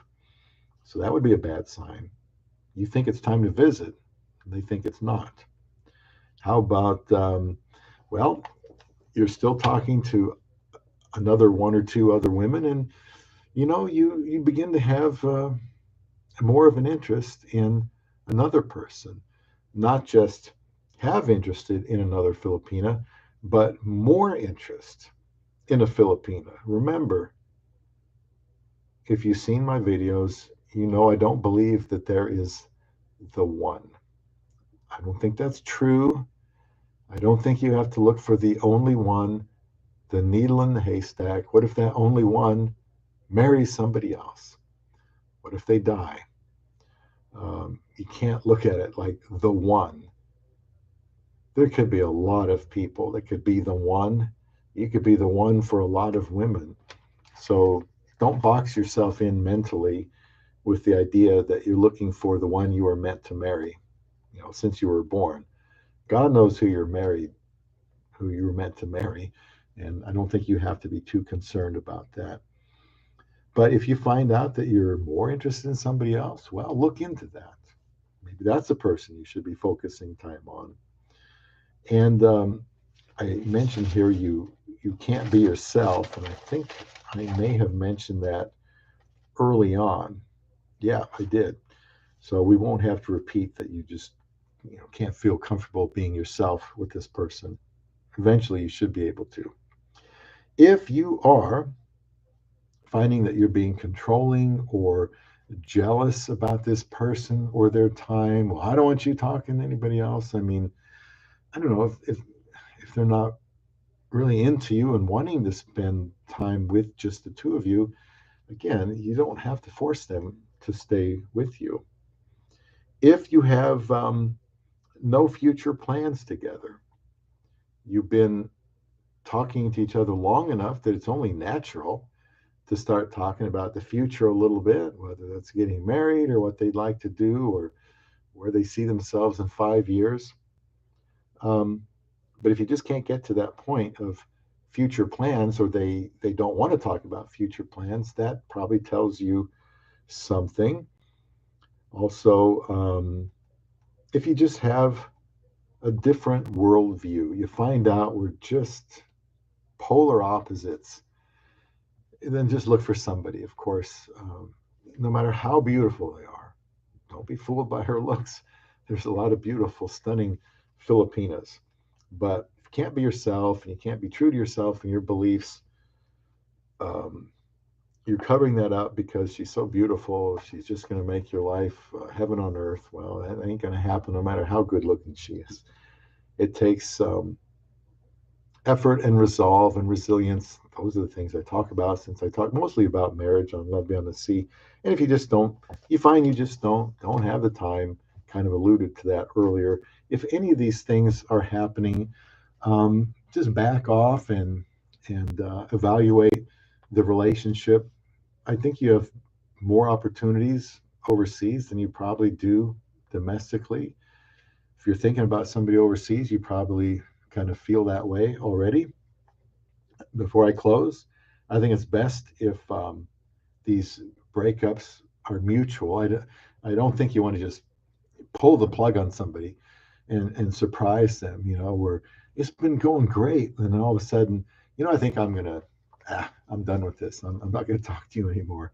Because let's face it, when somebody's thousands of miles away and they'll never meet you, you know, you can be a little rude, and you shouldn't be rude. You should always have a reason. If you're going to break up with somebody, just think of some of these things I've listed and say, well, this isn't, going the way I want it to. And here's why. I hope you can agree. And, give them a chance to find somebody else. Give yourself another chance to find somebody else. Both of you should be benefiting from your time together. So, we only got one of you guys sticking around. That might be me for all I know. So before I go, I'll just let you know, whoever might still be here, if you want to ask me about anything, could be this topic of when to know when to break up or not to continue the relationship, please ask, because I don't do a lot of live streams. I appreciate everybody that's been here today for this live stream that started at 4 o'clock. But if anybody wants to ask me a question about anything at all, I've been married to my Filipino wife for 7 years. We got married quickly engaged on day 18, married in day 54. She got here 8 months later. We've been married 7 years. She's working. She's going to school. We've had our share of ups and downs, which is normal. Well, Filipinas, they say, you've probably heard this, make great wives. There's no perfect person out there. You're not perfect. She's not perfect. There's going to be concessions made, give and take. There's going to be ebb and flow to any relationship. Can age gap relationships work? Yes, they can work, but be realistic. You still have a responsibility to her on a physical level, and the younger you are, or the better you take care of yourself, the easier it's for that to be. Um, don't give money. Don't asking for money. Don't do it. That's a bad sign. Meet her first, marry her first, something like that. Take a look at my channel. I got lots of videos, and you can of course leave comments on any of those videos, and I'd be glad to get back to you. And you could private message me on TikTok. I don't think they have that feature on YouTube. I've certainly never used it, but I've got the channel now on TikTok. It's actually attracting many, many more viewers than YouTube. However, YouTube has its advantages. I've got thumbnails, not thumbnails. I've got playlists where they're kind of building up now to a lot of videos, but at least you can look through those, maybe find it easier to find a video topic for yourself. TikTok videos tend to be shorter, but you could private message me over there. Once you become a follower, then we can easily do that.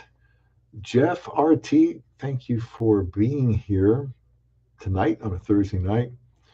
Asks the question, were you ever concerned about your financial future before committing yourself to her? My girlfriend is a province girl. Mine was. And comes from a poor family. I am 48. She is 24. Jeff, that's very common. Some say the provincial girls make better wives um, because they feel like the women in the bigger places like Manila, Cebu are more liberal. Probably some truth to that, although my wife would always say you can't have any blanket statements. You could have provincial women that are moved to the big city to work, and they still maintain their provincial attitudes. So that's a good thing. It all comes down to asking the right questions. And so, Jeff, since you just joined here way at the top, I assume you just tuned in. I'm grateful you did. lvbts.com is that stands for Love Beyond the Sea. lvbts.com. I've got a resource tab at the top. It's got many, many questions to gauge, to ask your Filipina at different stages about getting to know each other. I don't remember how many of those deal with money, but my future. Well, for example, I know people that are divorced and have suffered financial loss. It typically comes with that, who are more concerned about their financial future than I am. I was not married before. You can't see it here, but I have a Guinness World Book of Records trophy for being single the longest, 30 years without a girlfriend. Shameful, I know. I do have that trophy because even though I don't like it, I'm kind of proud to have a record in something. But financial future, I wasn't as worried about. I just wanted to get married. Financial future implies at least that maybe you can see your financial future. You're 48, so you've probably been working a while. You're probably thinking, well, I'm going to work for another 14 years minimum. That would put you at 62. I have no idea what your financial situation is. If you've been investing, I don't know. If you're getting at, well, what if she takes my money because it doesn't work out? Maybe she's kind of a scammer that hides that well. keep in mind that if you marry a Filipina and bring her to your country, I'm in the United States, you sign, I think it's called an affidavit of some kind of support. You owe her support for 10 years, you know. So if something happens, you got to provide for her for 10 years. And you can bet at the conference for Filipinos overseas, she's going to know about that. Um, and that's just what it is. It's part of your petition. You got to sign that. I mean, there's a form for it, I'm sure, and everything. Um, you, the more you're, the more confident you are about your ability to be a good husband to her, the less you'll be concerned about financial future. I'm trying to read into, Jeff, what you're saying here. You can be more explicit if you want to. A lot of guys, their main concern is, hey, I don't want to lose half my stuff again, or I don't want to lose it at all the first time. Um, because you've heard the stories, people getting scammed. I really, I really wasn't. I understand that there's a risk. Um, there's a risk anytime you marry anyone. So there is a risk. I suppose you should be concerned to the point you don't want to close your eyes and say, oh, nothing could happen. All you can do is control what you can control. Be good to her, um, build her up, encourage her to work. She's 24. She should be able to come to your country and work and not rely on you to help her family the way she probably wants to help her family. Um, if she's a good girl and she comes from a good family, let's say the family is together and you hit it off with her family, um, and you can have frank financial conversations with her, that can help ease the concern, I suppose. I was 53 and my wife was 26. You just don't know. You can always ask her view of finances, but remember, it's a whole different dynamic in the Philippines. In the Philippines, it's one day at a time. My wife and I have been married for 7 years, and I think she's just now starting to catch my drift about the importance of thinking ahead. I've told her, hon, when we got married, I said, you're 26. I have to be concerned about the next 50 years of your life, one way or another. I need to leave you a will. I need to work while I can, and I want to save and invest, and I want to leave you something, of course. And now I think she's kind of catching on that if she want to help her family, she's now 33, almost 34, she better be thinking ahead too. How is she going to leave them assets? Property? Cash? Cash could get blown pretty easily. And I've told her the more money you have of your own or plus mine, the more decisions you have to make, the more options you have. You might wish you didn't have so much, but that's just life. Um, don't be fearful about it, but talk to her about her commitment. Look, say, I'm in it for life. I do not want to get divorced. And we have to be committed, the two of us, till I'm gone. So Jeff says, I have an ex-girlfriend, very financially healthy, that wants me back. The reason we broke up was she was abusive. It's not good and controlling. She now says she is better now after going to counseling. It could be. It could be. I guess only you and her and the counselor would be able to help you with that. The reason I'm squirming around is it's just my back. And if I sit long enough, I get kind of dizzy, and I really don't want to pass out here and end up with a 12-hour live stream where I'm, passed out for the last, 10 hours or something. I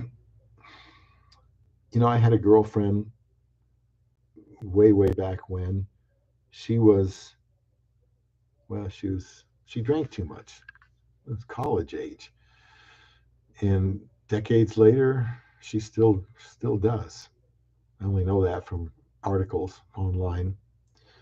Um, so sometimes some behavior doesn't get away, but we all deserve a second chance and we can all change. But that's a risk. But, she may have been totally immature. Her parents may have taught her some of that stuff, hanging out with the wrong crowd. You just have to really address it. And I don't know if you even could talk to a counselor because of, patient privilege and all that. So you have to have some very frank conversations with her. If you think um, that there would be a problem with that, it's good that she's financially healthy. Just deal with her recovery and see if she's really changed. She may need a little more time to verify that change. So counseling is good. A lot of people don't get counseling, and I think counseling is a good idea if assuming they're a good counselor. So I hope that helps. You'll have to talk to her. Maybe if you're thinking she'll control your money, well, that's never good. We know that arguments, the biggest way that people argue about uh, in marriage and have differences of opinion is money in one way or another. We've all gone through that. Parabiology 101, better live on the corner of a roof than abide in the house of a quarrelsome woman. That's true. So what Jeff has to do is be sure that, he can only have the usual difficulties. You're going to have differences of opinion. There are times we lose our temper. There are times we just don't understand. There's times we're just selfish. That's why it's so important to keep short accounts, forgive, don't keep bringing up everything that was wrong, like keeping score. Um, but these are things to look out for, actually, parabiology, when you're looking for someone online. If she's contentious and quarrelsome, let's say she's talking about money. I didn't list that one. Let's say she's talking about money all the time.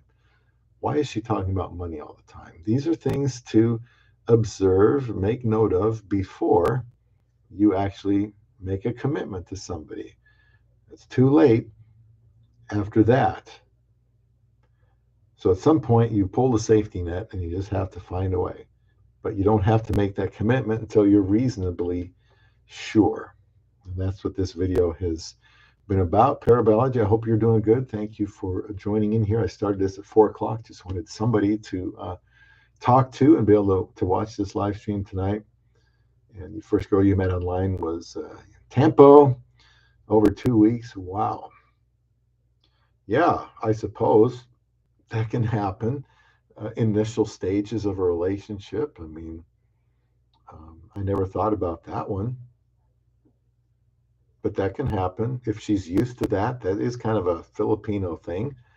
So she may say, "Oh, I'm upset with this foreigner," and to show him I'm upset with them, I'm not going to talk to him for 3 days.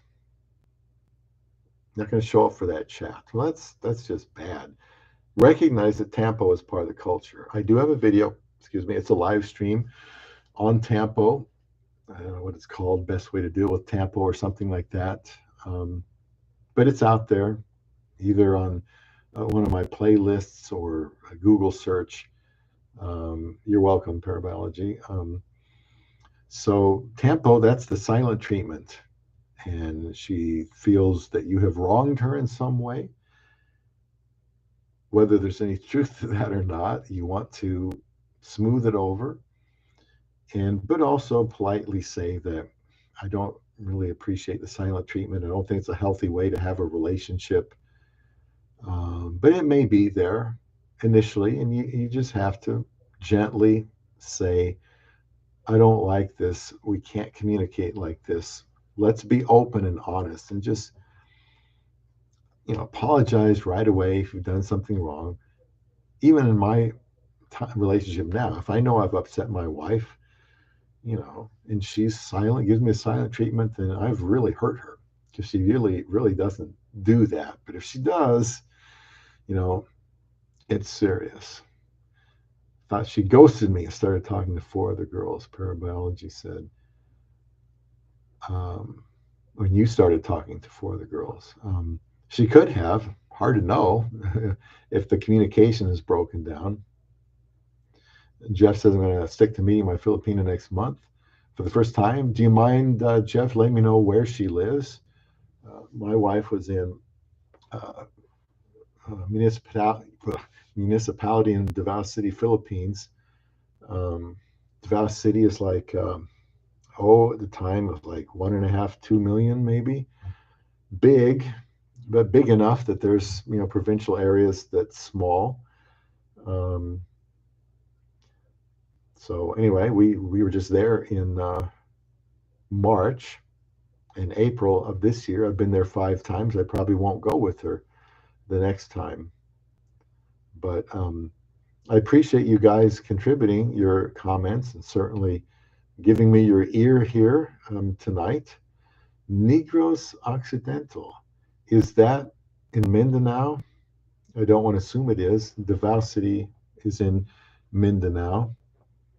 So I'm familiar with that. We've only been to Manila when we flew in, and I've never been to Cebu. Would be nice though, once in a while, go see Cebu.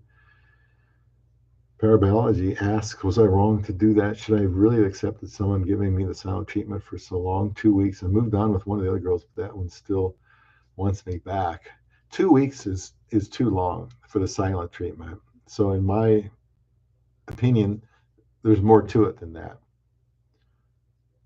However, let's say you're, like you said, if you're just starting out with her, there's less of a bond.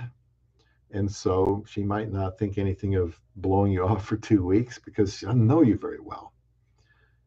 My wife and I would not do that. And when we were married and I came back to the States, I mean, we wouldn't go through that because we're married. We can't do that. We have to communicate. In the early stages, if there's, you don't have as much history, yeah, she might go on longer, but 2 weeks is way, way too long. Way, way too long for Tampo. So probably something else in addition going on there. It's nice to be wanted, parabiology. Have other girls still wanting you. That can happen when you're looking overseas and you actually have some choices. Like anything in life, it gets more difficult to decide. So today's live stream was about how to decide, who to cross off your list, what would indicate that. And of course, there are other things to consider when deciding who to invest the rest of your life with, like I have done for the last 7 years with my wife. Okay, same island that Dumaguete is on. Is that's not Mindanao then, right? I don't know anything about Dumaguete. Um, Parabiology, I'm going to the Philippines. Oh, wow, whole month of September. Well, that's coming up soon. If you're a college football fan, you're going to have to watch those games after the fact because I always thought about if I lived in the Philippines, watching my Huskers, the time zone is going to be way off. And I'm excited about football starting next week. It's going to be awesome. So good for you, parabiology. I have to assume that you're fully vaccinated, and I have to assume that you've had a booster. Just like me and my wife, we got vaccinated and boosted, and we went to the Philippines. Still needed the test, the PCR or antigen test. Now that might not be required if you've been boosted. But when we went in March, it was One Health Pass. I'm sure you're up on that, Para. Got to have that One Health Pass also. And one thing I've learned recently, when we got our One Health Pass, they would send you an email link. My wife handled all that for us. But now they're not. So when you register for that One Health Pass, you'll have to remember to take a screenshot of that QR code that has magically all your vaccination information on there, the dates, the test, how many, probably where you got it. If you do, you should be fine. Vaccinated, One Health Pass. At the time for Davao, we needed a second QR code to move around Davao, but I think that was only for Davao. Don't care about sports. I'm out of here, man. I gotta close this.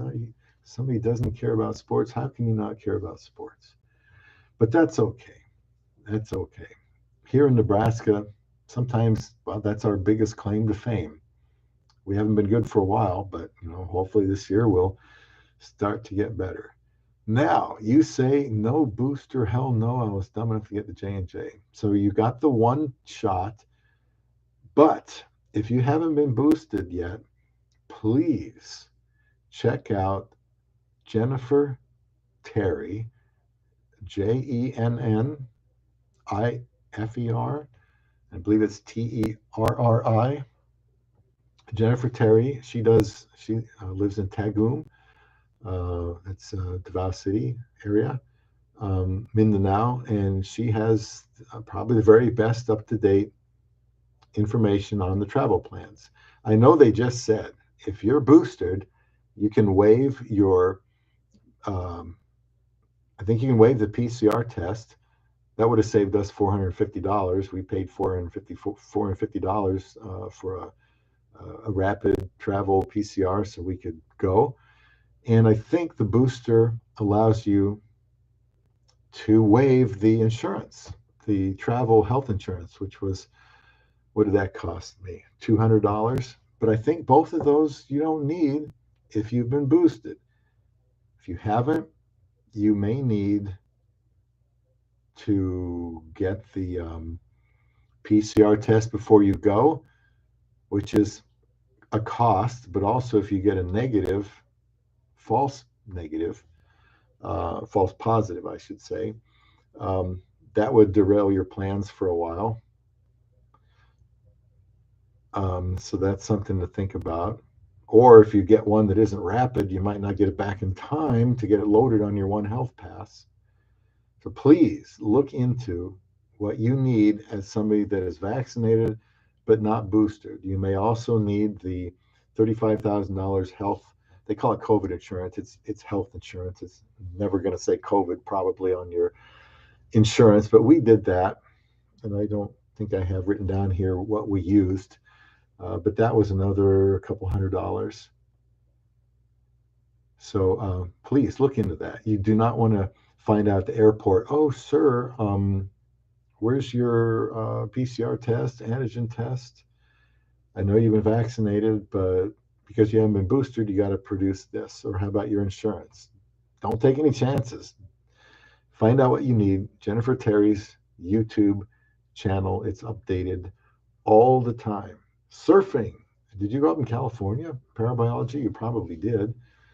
Surfing sounds a little dangerous for me. I'd rather kick a ball around or throw a ball around or shoot a ball or tackle somebody than get swallowed up in the ocean. But that's just me. Okay, yeah, you're familiar with Jennifer's channel. Don't take anything for granted, please. You or anybody else that sees this video at any time. The rules change. They've been changing. That was a good change. I wish had been in effect when we went, because it would have saved us some money and a lot of worry over what if it turns out a negative? What if we get a positive? What if we get a false positive? I've actually had COVID after I got my boosters when I got COVID. I'm not 100% sure I've recovered from it completely yet. Yeah, you got the $250,000 insurance last time, $80. I don't know how you did that. So that's good. But the other thing, you are planning parabiology on going somewhere in California, might be LAX airport if they still do that, and getting a rapid PSR, or is that what they call it? PCR test. Antigen might get cut a little too close to the time you leave. The one we did, we went to Omaha, Coles in Omaha. It only took 38 minutes for us to get our test back, and it was negative. So that was a relief. Then we knew we could go the next day and everything would be fine. So Go Bobo's sister shows up. See, I knew there's a reason I started this 2 hours early. No, actually, I don't care who shows up and watches as long as they can contribute something salient to the live stream. And I just decided to do this one since I thought I had a decent topic. Where can you buy a Filipina? Well, literally, you can't. There is no such thing as, what do they call it, mail order brides. You can't do that. And you don't have to buy a Filipina. You marry one like any other. You just start a relationship, go through the paperwork, or you go over there and live over there. Well, I miss you on TikTok, Go Bobo sister, or I say Go No or Oh No, because I haven't seen you. In fact, I haven't been getting as many views on TikTok as I have. I got one video with like 250,000 views. I don't know. A couple others, 23 or 4,000. But just try to keep putting them out there as I can. You never know who you're going to help. But no, I mean, I miss all the people that I used to have here on YouTube. Now, a friend of mine thinks I'm being shadow banned because, well, I don't know that me and the algorithm get along very well. When we were coming back to the Philippines in January of 2020, this channel was at its peak. Not even been close since then. That's what, 24, probably another 31 months ago. It was coasting right along. Live streams, people were watching, and then I don't know what happened. But it happened, and things have slowed down, but I'm still here. Hopefully, actually, I got over 1,000 subscribers now, but there has not been a portal to more subscribers like it used to be. It used to be to say you get to 1,000 and boom, you take off. Well, that hasn't quite happened. So TikTok has been better. I'm actually out there on BitChute and Odyssey and things like that. So trying to get the word out there. Yeah, I know parabiology. You can buy a woman anywhere. You can buy a Filipina anywhere. But I didn't have to buy my wife to marry her. She's an amazing woman. She's going to college. She'll be taking molecular biology next week. Hopefully she graduates next year, middle of 23. She's got a great future at work. She's an amazing woman. I think she's a strong leader. Sometimes we butt heads over that because I feel like that's my job as the husband. But she's a great catch. We got married in 54 days, and I thought she had leadership qualities. Now everybody knows she does. An amazing woman, amazing wife. I didn't have to buy her. I just went to the Philippines and did what I had to do to marry somebody living in another country. My wife immigrated the right way compared to the wrong way right now, where we have, you live in the Texas border, lots of people coming over. It's going to be a big problem, I think. And I worry about that because if, let's say you petition a woman, people always ask, how long does it take? Well, fiance visa, spousal visa, I think it's probably all about the same still. However, with all the undocumented migrants, to put it politically correct. How's that going to affect people that want to marry a woman from the Philippines? They are married and now they're going through this spousal visa. And if they do everything right on the paperwork, does it still take 8, 9 months at best? Could it be a year? Could it be 2 years? What's happened with all that new immigration? Is that going to take longer for people? I don't know. Just don't know the future about that. And parabiology echoes, yes, I wasn't talking, you're talking about the good Filipinas. The good Filipinas you can't buy. They are the best women found on, what is this? The best women I found on earth. There's good ones everywhere. I married a Filipina. They had a good reputation, which is why I sought her out. They speak English, hopefully traditional values. And 7 years, man. Some people said you guys are never going to make it. Where are those detractors now? They're obviously not subscribing to Love Beyond the Sea anymore. Maybe I proved them wrong. I don't know. Well, Gogo has a sugar mama. I want the real deal. I want commitment. I just want commitment. I want somebody to commit to me, and I want to commit to them. I don't want to play games. I want something I can have and trust. And I do. I mean, sometimes it's difficult when you have a wife that likes to work and likes to learn, has a lot of energy, and but we just have to keep talking through things, just like all of you will have to do. It's a lot easier to get a sugar mama. Now you're saying committed. Here's the thing, Gogo. You're saying committed for 12 years. And I'm going to do one of those face palms because you're committed. What does committed mean? Have I done a video on this? I probably have. Maybe my wife talked me out of it one time because she didn't want me stepping on any toes. Commitment. What does commitment mean? Well, to me, it means marriage. That's it. In fact, in anything, commitment. I'm a big sports fan, as I said. Commitment today from players means I'm going to put my foot in the door. Just want to have a holding place. But that's not commitment. Commitment means I'm going to go to your school and I'm going to stop looking at other schools. And from the team's point of view, commitment means if you get injured, we're going to make sure your scholarship's paid till you're all the way through. It's a commitment. Don't know what's going to happen. Hope for the best, but I'm committed, and that's what I want. I want commitment.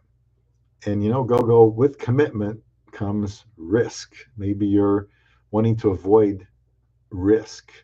Maybe you're not confident in yourself. Nobody knows what's going to happen, but you can minimize your risk by, I guess, looking for certain things in somebody. I think the best things are, they come with a little more risk and they're harder. So marriage is my idea of commitment. Why? Because if you're married, you can't go anywhere else.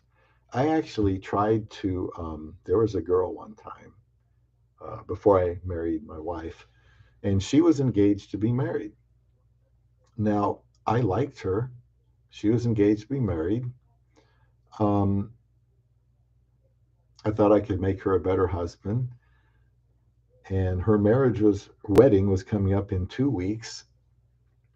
And since I believe marriage is the commitment, and they weren't married, I asked her out on a date and told her how I felt about her 2 weeks before her wedding date, because they're not committed yet.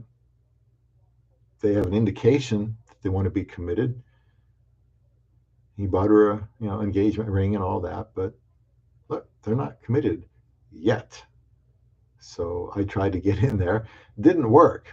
But the point I'm trying to make is until until it's signed and official, anybody can go anywhere. Go as much as I do. There's people on YouTube that say, "Yeah, I'm committed to this Filipina," but that doesn't last long. It's like they're committed until something happens, or they're committed until somebody better.